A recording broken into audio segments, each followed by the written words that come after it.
Mister broccoli তার wife ফুলকপিকে পাহাড়ের উপর থেকে নিচে ফেলে দেয়, আর ফুলকপি অনেক দ্রুত বেগে পানির নিচে তলিয়ে যেতে থাকে। তখন তার শ্বাস নিতে অনেক কষ্ট হয়। ফুলকপি হেল্প হেল্প বলে চিৎকার করছে। অন্যদিকে মিস্টার ব্রোকলি তার পার্সোনাল হেলিকপ্টার হায়ার করে দ্রুত সেখান থেকে চলে যায়। সমুদ্রের নিচে থাকা জলপরি ফুলকপির চিৎকার শুনতে পায় এবং দ্রুত তার কাছে এগিয়ে যায়।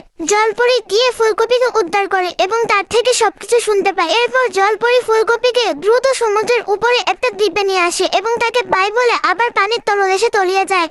ফুলকপি ভাবতে থাকে, এটা আমার সঙ্গে কি করলো ব্রোকলি, আমি ওকে ছাড়বো না, ওর থেকে প্রতিশোধ নেব। ঠিক তখনই সমুদ্রের বিচে অন্য দিক থেকে একটা বেগুন এগিয়ে আসে এবং সে ফুলকপিকে বলে, তুমি অনেক সুন্দর, তুমি কি আমার সঙ্গে আসতে চাও? তাই বলে হাসতে থাকে এবং ফুলকপিকে জোর করে নিয়ে যায় তার সঙ্গে।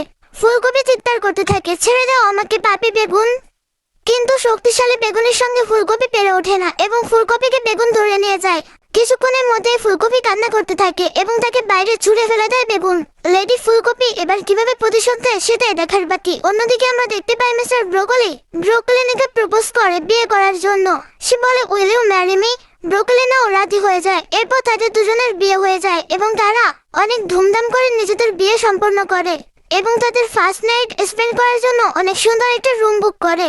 অন্যদিকে মিস্টার ব্রোকলির এক্স ওয়াইফ ফুলকপি কান্না করতে থাকে, কারণ কেউই এখনো ভিডিওতে লাইক বা সাবস্ক্রাইব করেনি।